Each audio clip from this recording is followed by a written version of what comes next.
There's no incentive for me to do it. There's personal pride. There's a desire to make, instead of $2,000 in tips, $4,000 in tips, but I'm not guaranteed it. It's a real hustle. And that's why I push back on the world of the internet where people say tipping culture is out of control. Welcome to Legacy Conversations, recorded right here at the barn on Collimer Road. I'm your host, Mark Modulewski. Our mission to educate, inspire, and entertain. Thanks for tuning in. Let's get started. Levi, it's good to have you here again. It's good to be back. Yeah. Back in the room. Back in the room. I was thinking, like, what can I add? I know. It would be kind of a cool thing to Every guest bring a little something to add to our little room. Well, thanks for coming in. We had spoken a little bit in the past about your Uber driving and your Tip Me in the app and your podcast and all that stuff. That's pretty cool. I would tell you that I subscribe to a couple different channels, maybe a couple dozen channels. There's only a handful that I watch all the time, and your face pops up all the time, which is pretty cool. Well, it's cool that my face pops up. It's funny. I think I've told you this before, but the face is the brand. Yeah. And yeah, so I produce a ton of content. Yeah. The whole idea is the more content I produce, the more my face is on that content, the more people go, oh, and the minute I don't, people recognize, hey, you didn't post anything. Like, so where's Levi? Where's How Levi? come he's not showing up? He's out Uber driving. He's out Uber driving, trying to find more content, which is pretty cool. I watched your channel over the last couple of weeks in particular. It seems like there's 2 or 3 things that we continue to talk about. One is this whole idea of autonomy, self-driving cars and all that type of stuff. But more recently, the thing that's been super interesting to me is the fact on tipping. If I had to guess prior to you and I meeting, I would say, I don't know, 70, 80% of the world tips on an Uber. It's super easy. You go in there, you do it, no big deal. Somebody's there trying to provide a service. If they do a good job, they deserve a tip. If they do a better job, they deserve a better tip, right? Right. If I was in a nicer vehicle and they were doing things a little bit better, then maybe they should get $1 or 2 more. But that's not necessarily the case, apparently. Nope. You've heard it before. The meme, the internet thing is tipping culture is out of control. Just that language in and of itself really frustrates me because it's, tipping culture is out of control. Meaning that people are tipping too much? Everybody's asking for a tip. And even if they don't provide any additional service, like I'm your cashier taking your order, which is what I'm supposed to do, and now do you want to tip me? Yeah, so there's that. So they say tipping culture is out of control, and that's the exact opposite. The whole idea is like there's a screen. Do you want to tip? You literally have the control. There's this nature for people to be offended that somebody asks for a tip. Why? Because you can always say no. You can always say no. Then they say, well, I feel guilty. And I'm like, well, that's on you. Because you know that the person on the other side of that tipping thing is probably depending upon that income. So there's a lot of reasons why people don't want to tip. A good example would be like, well, your boss should just pay you more. Where do you think that money's coming from? Right. So let's say you pay $3 for a cup of coffee and you give $1 tip, right? So a 33% tip. And they say, well, your boss should just pay you more. Well, then the cup of coffee is going to be $4, and you and I both run businesses, so it'd be like $4.25. Get that extra $1 to the cashier or whoever, the barista, because if he pays or she pays you an extra $1 for the barista, then that 25 cents is going to be represented in FICA. Yeah. It's going to be represented in a new profit margin, right? Because the business has to, all coffee shops have to maintain or whatever. Paying someone $1 more does not cost the employer $1. Whereas if you tip $1, it's on the person who receives the tip to then handle all of that. I think the other one that really kind of sticks with me is this idea of that's all you did. Mm-hmm. I'm an Uber driver. Yeah. Well, what's really special about it? I can drive a car. Sure. But the thing is but you didn't. Exactly. I did it. Right. Yeah. And there's a reason why you asked for that service. That's right. And that service, in theory, if you get from point A to point B, you would say, well, it doesn't matter who it is or how I get there. But not everybody thinks that way, right? There's differences in Uber, there's differences in restaurants, right? If I go to a Ruth Chris or I go to a Denny's, there's a difference in the service. Difference. Right? No doubt. There's a difference in the food. I both get full. Right, I'm full with both. One's full of butter and blue cheese. One of them I don't feel quite as good afterwards, but that's true. So when you get back to this whole idea, so you got this rideshare, right? So way back when you and I were kids, the only way to get somebody to drive you somewhere was to call a taxi. And then if you hired a car, that was kind of expensive. Did that guy just get a limo, right? Because that was the whole idea. And then rideshare comes in, and Uber and Lyft just kind of change the world. And you're stuck in this idea of saying, hey, listen, they pay me what they believe is a fair proportion of it. But Uber drivers are really, or all rideshare drivers are really depending on that tip income. That's what takes it from minimum wage or below to a wage that makes some sense. Correct. You think you're kind of talking about a video I just released where I took a long trip from Ithaca up to Syracuse, and I had to leave my house at like 3 in the morning to pick this person up. So I had to drive 60 miles from my house down there to pick her up. It's about an hour drive. Then an hour in my car, drop her off. And I ended up working 2.5 hours, and the fare was $79. But then when I deduct my expenses and everything, it's like I make $18 an hour, which you and I both know that you can get paid $19 an hour at McDonald's. Here Some in places, New York, certainly. Home Depot, something like that. Right. Yeah. And so the tip, she was generous. She gave me a $32 tip. Yeah. So that tip brought my wage up to $33 an hour, which is a good wage. And the idea of like, well, anybody can do what I do. And that's true. I mean, I'm just driving a car and I load the luggage and I hold a really good conversation. I keep the car clean and, I have a couple of bottles of water and stuff like that. And so it is a better experience overall. But the actual technical aspect of driving, now there is a part that's like, it was really early in the morning. I'm safe. There's some other pieces to it. But I think it's a belittling thing to say that, well, I can do it. Think about all the situations where you can, like the barista, they say, well, all they did was turn around and pour a cup of coffee. And I'm like, that's what you saw. You didn't see them brew the coffee. You didn't see them clean the bathroom. You didn't see them straighten up in the lobby. You don't see the training on how to get that stupid, complicated order correct. Whatever, right? Yeah. And there's all these other little things. And it's kind of like, well, the idea of was service work and what I was getting at, I think, and I haven't really published anything about this yet, but I'm thinking about there's nowhere to go up. There's no like progression in your profession.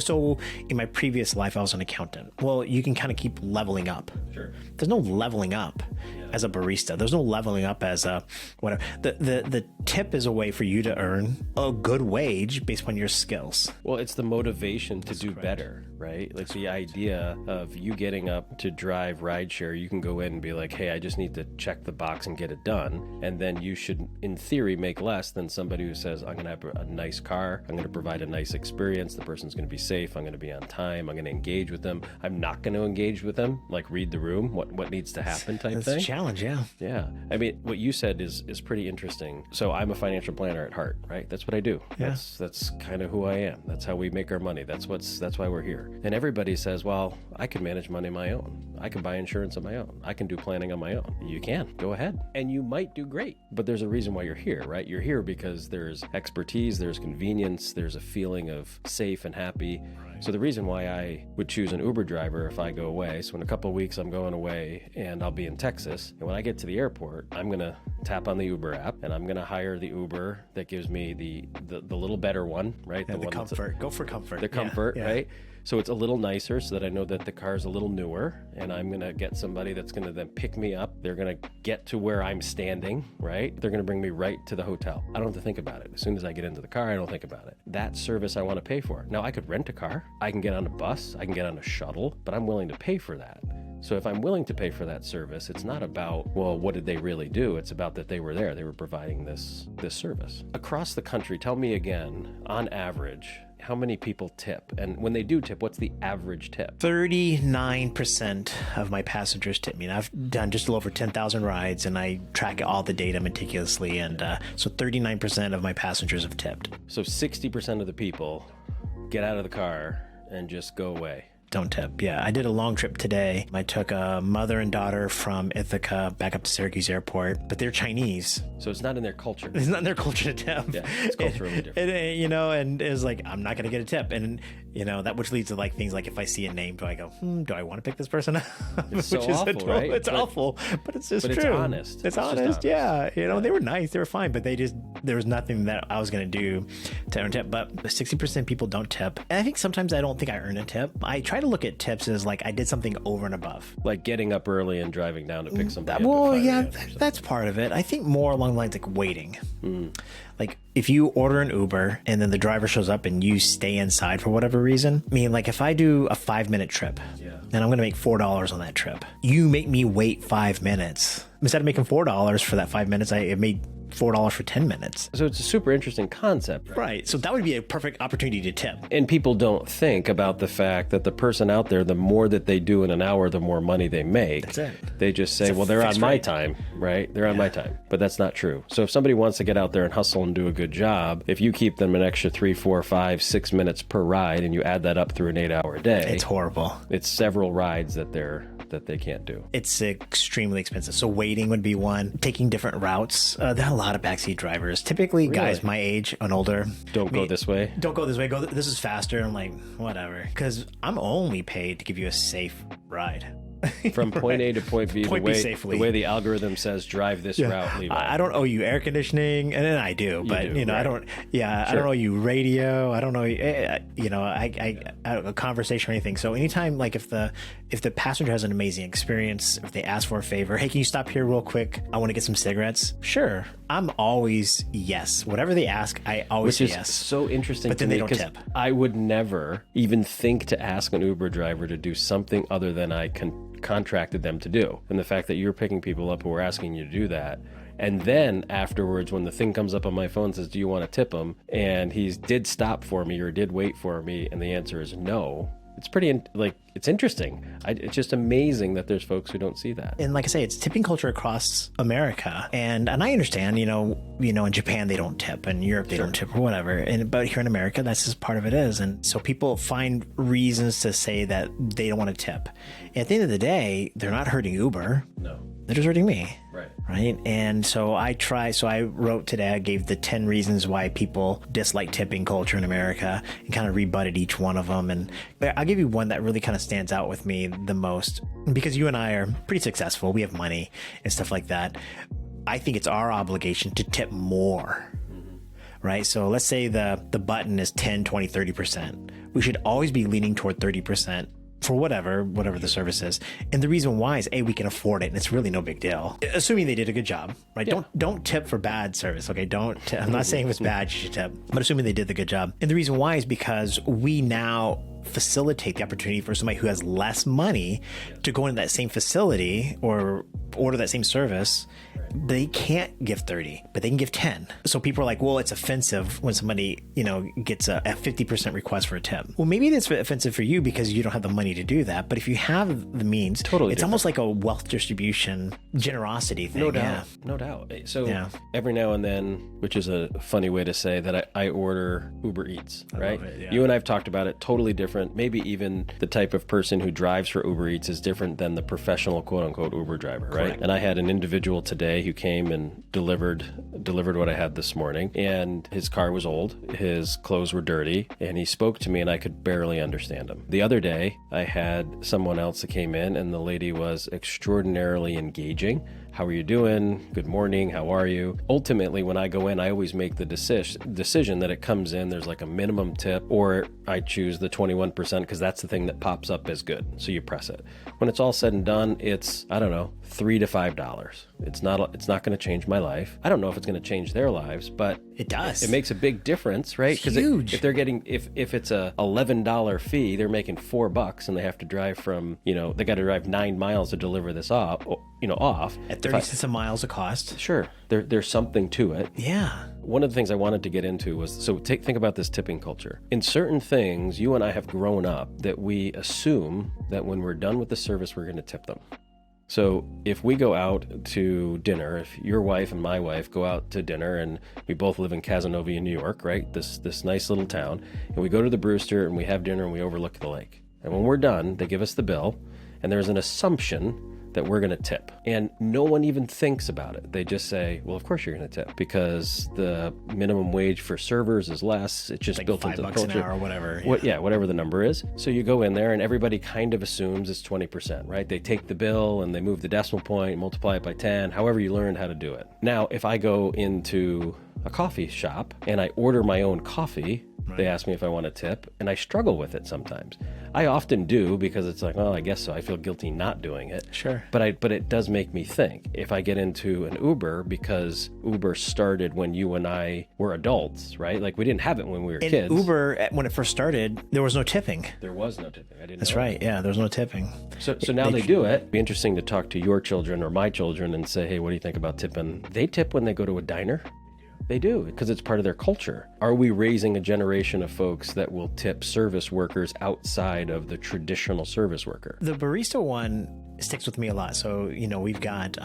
you like your Starbucks? Pewter Spoon is what I really like. Pewter Spoon. Pewter Spoon in Casanova, right? To me, I tip a lot there. So if it's a $3 cup of coffee, I'll give a $3 tip. Because it's not about the percentage, it's about the dollars that make the difference. Well, yeah. Well, the other thing is like, I like the people there. Yes. And if they get paid more, they're going to stay there longer.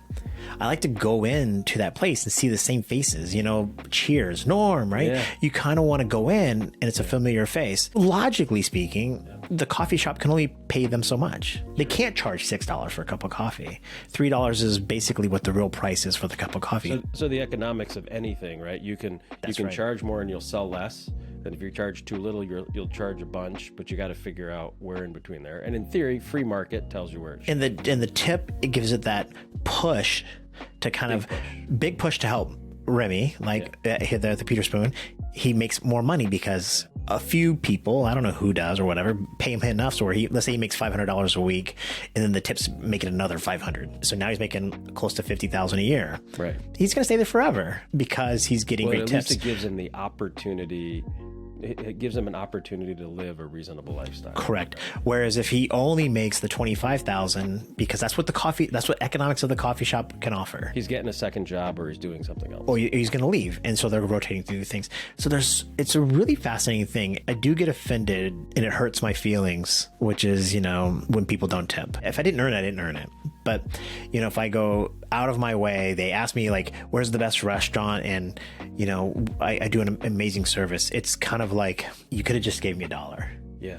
Just $1. I mean, it's an acknowledgement that you made an effort that was you over mean and something. above. Yeah, you exactly. mean something. Now imagine if I did, okay, so let's say $20 an hour is an Uber driver wage, which by the way is not wise. I went to ChatGPT and I was like, what is the most dangerous thing in America? Being in a car. Statistically. You want your Uber driver to make enough money so you're not getting, you know, some guy out Fix there the just brakes. Yes. Pay attention. Well, so let's just say $20 is a number for whatever. And the tips take it from 20 to 30. And $30 an hour, and now we're talking, it's not amazing money, but it's good. It's not McDonald's. And it's not, you know, 40 or 50. Wrong with McDonald's. Or anything. Friends who own McDonald's. I like McDonald's. I got nothing against it, but it's entry level. We all understand fast food, and so the tip, it supplies a wage that keeps me wanting to go back and doing it. The tip also represents a goodwill, an acknowledgement between me and that passenger. I see you as a person. I see you as a person, because everybody's going to say something nice when they get out of the car. So there's that.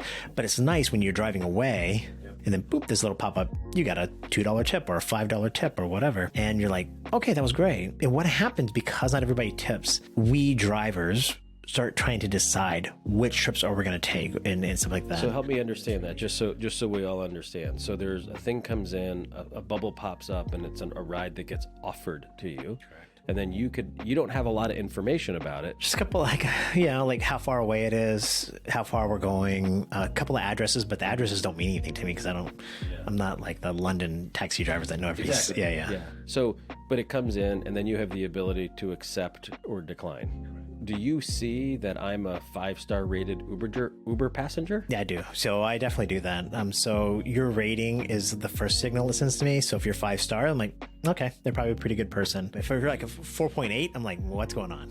You know, I've seen like some really bad ones, like a 4.2 or whatever. It's like, I'm never going to pick you up. Isn't that hilarious? Yeah. Which makes a lot of sense, right? Now, you were telling me once that I tip, you don't know. I don't know.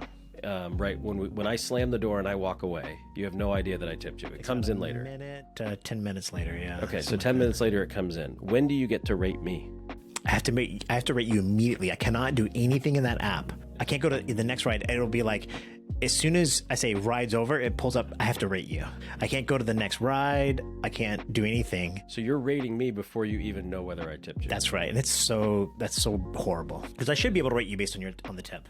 Or when you tip me, because you can tip me in the car. As you're riding along, you can just tip me. You'd be like, hey, Levi, I want to get, I say cigarettes, but you're not getting cigarettes, but you know what I mean? Yeah. Sure, great. And then I just see, boom, Mark, tip you $5. If you gave me $5 to get cigarettes, I'd be like, dude, spend an hour in there. I don't care. Because it's mutually, it's kindness at that point. It's like, great. But I don't know. oh, I tipped you. I'm like, so help me understand, right? So maybe you're unique in the fact that part of it is just that you're willing to give a tip. It's not necessarily about the dollar figure, but it is a little bit about the dollar figure, right? So if somebody drove from Syracuse to Ithaca, which is how many miles? 60 miles, and you go there and back, right? Or something like that. It's 120 miles. And somebody gave you $5 tip. It's like, well, they gave me a tip, but that kind of stinks. Give me your rules of thumb. Like when you do tip, how do I know that I'm a good tipper when it comes to rideshare? Because my Uber rider account was tied to my old corporate account. Yeah. I can't use it, so I can't order Uber, so I really don't know.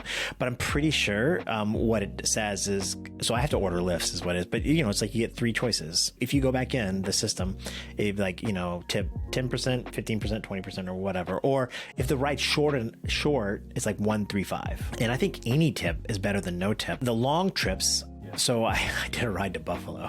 Okay. This week. It's a long way. From Ithaca to Buffalo. So it was almost 3 hours. Almost 3 hours, yeah. I had to stop and get electricity. The Tesla was like, but she was a Tesla owner, so it was no big deal. She was okay with it. She paid almost $320 for that Uber. Now I get half, so I got 160 to go out there. And I'm 3 hours deadheading back, so a 6-hour trip, give or take. And we had a great conversation. And so she did tip me $60, and it was fantastic, but I could have got 0. So I think what you're asking me, maybe I'm jumping into it, but I was thinking like, how do I know, or how do I gauge if people are going to tip or not tip? Based upon the information, is location of pickup and location of drop off tends to be pretty good signals in different times of day too. So airports, you tend to get tips on airports. There's a reserved ride feature where people can, I have a trip planned on the 28th. Yes. Right, so if somebody booked a trip way in advance. Yeah. They're worried they're going to get to the airport on time. I'm going to show up at 3 o'clock in the morning. You're pretty much gonna get a tip on those trips. Yeah. Whereas like the mall, it's definitely, you're not gonna get a tip.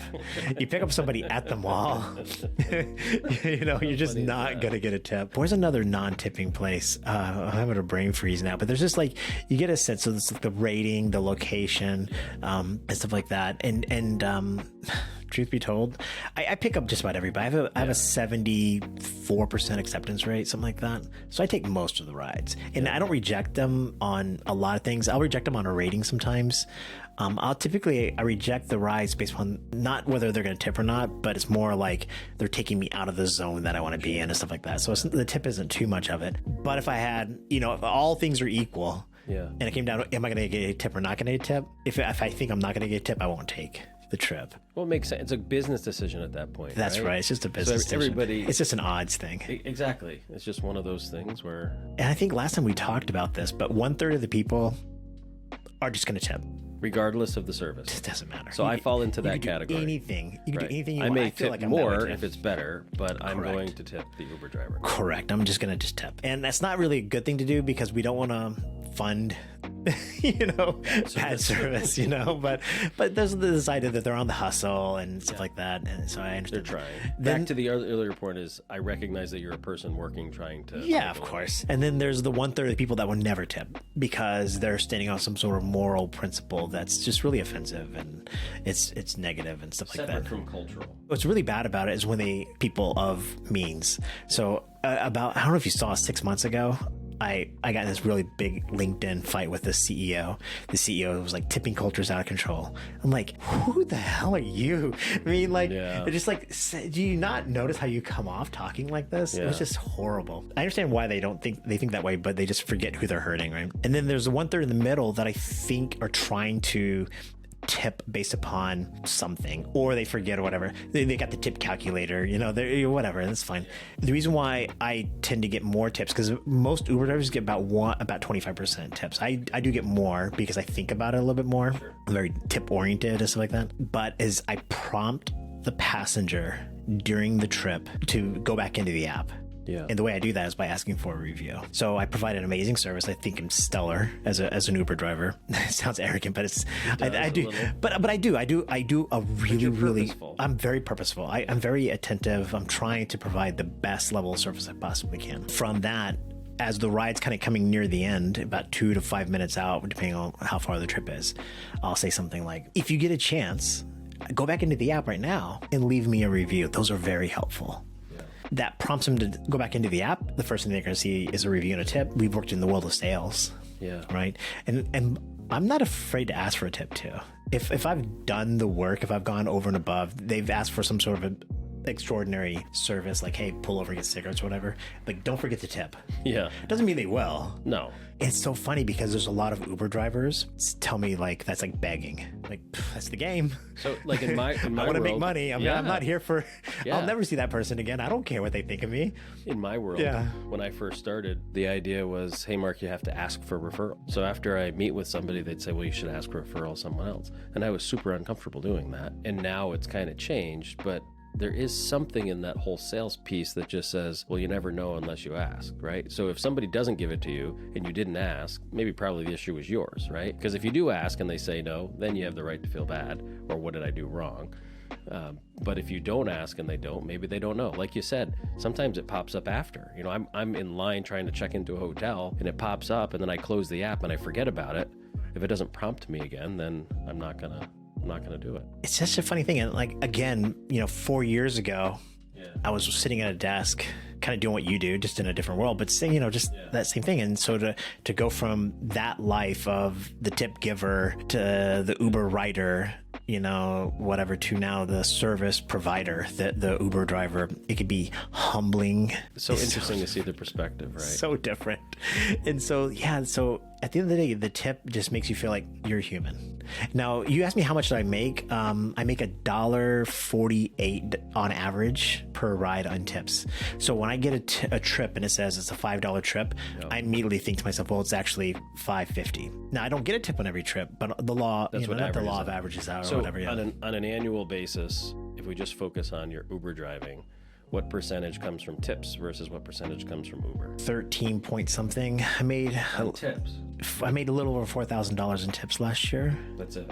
Yeah, so I made $38,000 in revenue on fares and stuff like that. Yeah, so I made about $45,000 after all things were said and done. I can't remember the exact number. I try to maximize tips because Uber's algorithm is designed to pay me the least amount of money as possible. Yeah, you've talked about that in the past, and when you say something like that, everybody's like, "Oh, that's so negative." But the reality is Uber is trying to find the way to provide the greatest service for the lowest cost. Yeah, it's margins. Right? I get it. Right, it's all that place. One of the things that you've told me in the past, and I think this has something to do with this tipping part of your video, is there an incentive for an Uber driver to do better? There isn't. So, and what you're saying is, if I have a 1999 Toyota Corolla, right, that I wipe down and I sit in there and I'm dressed in a hoodie and sweatshirts, or I get picked up by you who's dressed professionally or at least clean and has a new Tesla, right, and it's cleaned out and there's a bottle of water if I want it, we get the exact same pay for that. Correct. It's the incentive for me as an Uber driver, the way, and Lyft too, they set it up, is for me to operate as cheap as possible. For me to get the cheapest car. Well, a good example would be like driving recklessly. Uber drivers, because we get paid a fixed rate per thing, you want to drive faster because if you can complete that trip a minute or two quicker, you're going to get paid more. If there was some way to communicate the tip ahead of time, it would relieve some of that stress and it would reward the driver that can do this. So there's no incentive for me to do it. There's personal pride. Sure. There's a desire to make, instead of $2,000 in tips, $4,000 in tips, but I'm not guaranteed it. It's a real hustle, and that's why I push back on the world of the internet where people say tipping culture is out of control. All that basically means is that's the Alamo. Yeah. The last stand. I'm not giving this one up. Because if I do good, tip me, damn it. Yeah, if tipping goes away, it's almost like it's not even worth it to be an Uber driver. And that's kind of like happening all across the US too. That's happening all across. And that's a conversation for a different day, because I think well, we can do another one on this whole idea of how AI and autonomous vehicles are going to change rideshare. And obviously that changes tipping. Like if I get in the car and there's nobody to tip, that's great. Then I'm not going to tip it. I don't blame it. Yeah. Right. I would much rather have the opportunity to tip a person than get into something where I don't have the opportunity. I don't think people think about that. I think it's good. I think it's going to be the exact opposite. I think people will be more comfortable without a driver for sure than with a driver. Yeah, for sure. Is there a mix there though? Is there something like you have said to me in the past, I pick up and you're basically engaged with me, but the car's doing all the work. The car's driving. I show the passengers all the time the full self-drive. Yeah, I do it. Yeah, especially on the highway. Yeah, but I'm in charge. I'm in charge of safety and stuff like that. Yeah, the math is really simple. So let's say you pay $100 for an Uber. Yeah, whatever, a Lyft, and 50 goes to Uber. Yeah. That covers insurance and their profit margins, software, marketing, whatever else, right? And then 50 goes to me. My 50, about 35 goes to me as a wage, and 15 goes to the cost of the vehicle. For cheaper drivers, maybe 10. But for me, it's 15. And of that 15, it goes to depreciation, maintenance, electricity, tires, brakes, whatever, all that kind of stuff. Instead of ordering a $100 Uber, because that Tesla's already in the cost of the depreciation of the vehicle, that autonomy is already part of that. That Uber would be 65, not 100. Yeah. So I think that's it. Because price controls everything. You did a video once on Costs Matter, I think. That's it. It's another one you can go check out sometime. That's right. But the idea behind, some people are willing to pay for service, but most people look at it and say, if this one's $65 and this one's $100 and it's getting me from point, they're taking the lower one. They're going to take the lower one, no doubt. And so I think the AI vehicles are going to come quick and fast. They're going to revolutionize it. This morning, when I headed down to go Uber, I went down to Ithaca because I had another reservation. I get like a crap ton of reservations from Ithaca to Syracuse. So I left the house really early this morning, and right there, like by my house, like I pull out of the driveway, hit fully autonomous. I did not touch the car till I got into Ithaca. And we live in a pretty rural area, right? It's not like we're in... But it does better in the city. Yeah, the rural areas where it struggles. Like, it's going down Route 20 doing 45 and a 55. I'm like, oh, no, there's deer, it's foggy, and, at 2 a.m, you're kind of like, or 3 a.m, you're like, so it's just trying to be safe. Or, like, there's a guy behind me, in the diesel Cummins engine. He's like, boom. He wants to do 70 down Route 20, right? I'm doing 45. Yeah, but once you're in the city, it does really well. It's just more tentative. But the idea is, like, it did it. And in theory, it's getting better, not worse. Yeah, every few weeks they're updating the software. They're sending me an update. Levi, download this more software and stuff like that. Wrapping up this idea on tips and the role of humans, like, would I go into a coffee shop if a robot served me? Well, I probably would if that was part of who I am. What do we want humans to do? And so in the world of rideshare, I think people mostly, 90% of what they're paying for is safe transportation. They want to be reliable. They want it to be pleasant. They want it to be punctual. I guess is the right word. I mean, it's an interesting question. But 90% of the thing is safety. Yeah. But if autonomy can provide that level of safety also, then it's just going to be a lot cheaper. But to your point, if I walked into a coffee shop and I had to scan my credit card and then I can go get what I want and I come back out, it's a totally different experience, right? Because you're going back out. Because I'm going back out, right? If I'm going through the drive-through, I'm expecting somebody to be there to take my stuff and to hand it to me. And I don't know, maybe 10 years from now, I'll get used to the idea that it just shows up on a window and I pull it out. You've gone to Chick-fil-A. Sure. There's like 8 million people working there. Correct. And it's so amazingly pleasant, right? The culture is very different. I go to the coffee shop, not because You can get coffee anywhere. Yeah, coffee anywhere. I go to the Pewter Spoon because there's humans there. And you like them. And I like them. I don't think people really care too much about their Uber driver because I'm not going to see them again. So it's not like we're building a long-term relationship. Yeah, it's interesting, right? Because what Uber had done, or all these rideshare, is they've created jobs. They've created an opportunity. If you drove a taxi cab in New York City, you were not happy about Uber, right? Like, there was lots of challenges with that. And now over time, maybe that's going away. So it used to be that grocery stores were the only thing that sold groceries, right? But now gas stations sell groceries. Amazon sells groceries. Amazon sells groceries. Yeah. If you needed a hammer, you went to a hardware store. And today you can go to Bouillet's. Bouillet's. You can go to a hardware store. You can get it on Amazon. You can go to the Home Depot, right? It used to be lumber yards were the only people that sold lumber. And now you can get lumber in lots of different places. So the rideshare thing is going to be around for a long time because there's going to be people who want people. Just like in my business, people said, hey, listen, technology is going to make you obsolete. And I'm like, well, I'd like to see it do that. People aren't going to give their life savings to a computer. Some will, no doubt about it. But a lot of people want to sit in front of somebody and they want them to care about their stuff. That's right. So if I go to order a car, maybe I'll get more used to this whole idea that there's nothing in there. But it makes me feel a little better if I'm in the car with somebody who, in theory, lives in that area. So if something goes wrong, at least I have the ability to say, hey, what do we do now? Or where do we call? Rather than hoping that thing connects to some satellite. Yeah, it's such a bigger thing. So I think for now, I think about the people that tipped me today. Yeah. I got a tip from a barista. I gave her a 3-minute ride across town. She gave me $5 because she knows, and she's I know a tipper. She lives we're on in that tips. world, Yeah. right?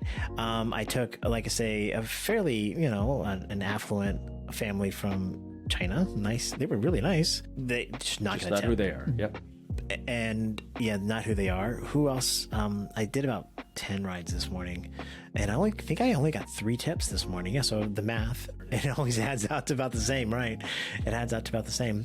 But that's right. I got a student. She's heading off to college, and she gave me I got a $5 tip from her, and I got a $2 tip from somebody else. Easiest way to know if you're going to get a tip, to some extent, you have this like meaningful conversation. Yeah. And you connect.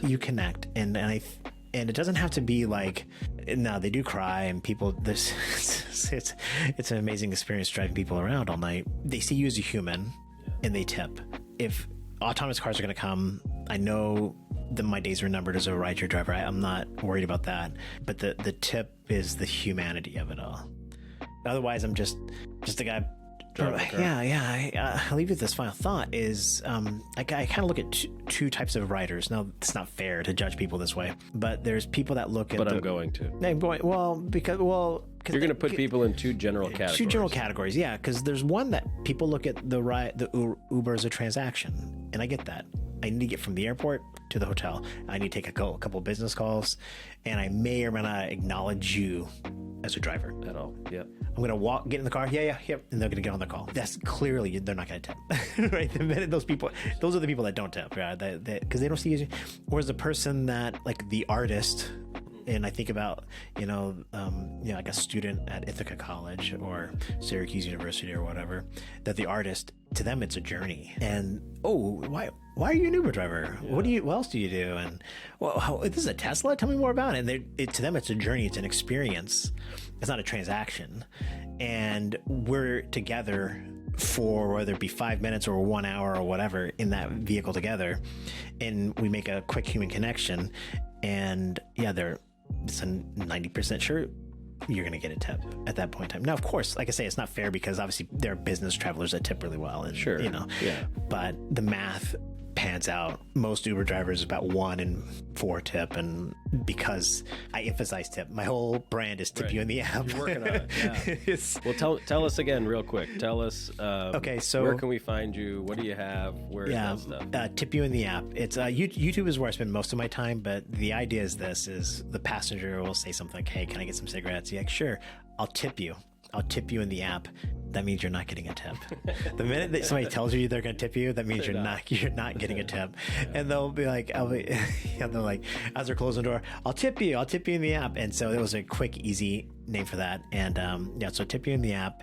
And all the content that I produce, I don't share any of my passengers' faces or stuff like that. I might use their voice for 1 second to proof that there's a person in the car or something like that. It's more about just the experience that, if you think about it, Uber could care less about the drivers. Same with Lyft. They might give some PR kind of stuff, but they really just don't care. The passengers don't care about the drivers. And the drivers are kind of like against each other because we're all individual contractors. Like, we all have our secrets. And the world of YouTube content, or just content in general for rideshare, tends to be anti-Uber. Interesting. It's this hate-filled, and I get it because I get angry too. But you can get a lot of views, and there's kind of stuff like that. There's like funny passenger stories. I just wanted to build a community of drivers that, we do it for fun, we do it for the money, and we want to really thrive as a driver, but be healthy, safety, and hopefully make a lot of money and stuff like that too. So you got Tip You in the app on YouTube. You've got You've got a website I got a website, tipyouintheapp.com. Let's see, what else do I have? Those are the 2 main ones. I do a little bit on TikTok.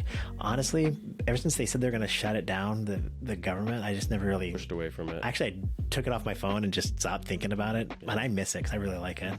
Yeah. And everything else, out there is actually under my name. Yeah. So Levi Spires. So I'm pretty open. Like, if you find me on Twitter, I'm going to talk about golf. I'll talk about the election if you want. Same with LinkedIn. LinkedIn, I talk about mostly Uber driving, but content creation and stuff like that. Yeah. I try to be on all the platforms. That's right. I have a Facebook group, but you can't get in there unless you're a driver. It's exclusive. It's exclusively for rideshare drivers. Yeah. Not even Door Dashers. They're not getting in there. You're not going to get in there. But yeah, it's it's good fun. I would encourage anybody at the end of the day, as you're getting older, life is kind of short. Even though I make a lot less money than I used to, it's rewarding to make a real sincere change in what you're going to do. And that's what it's been for me. It's like, I'm going to try this out. Priorities change, don't they? Priorities change. Now I'm just, oh my God. If you ever ride my Uber, you'll see it's a totally different Levi. Yeah. Oh yeah. It'll be like, oh yeah, whatever. It's like, oh yeah, I love that artist. They're great. I don't even know, Yeah. Well, I always enjoy talking to you. I know you've helped me with a lot of things. I always learn something when I talk to you, which is great. And hopefully folks find it entertaining. But go ahead, visit Levi. I think you'll like his content. And thanks for joining us. Thank you so much, man. There you go.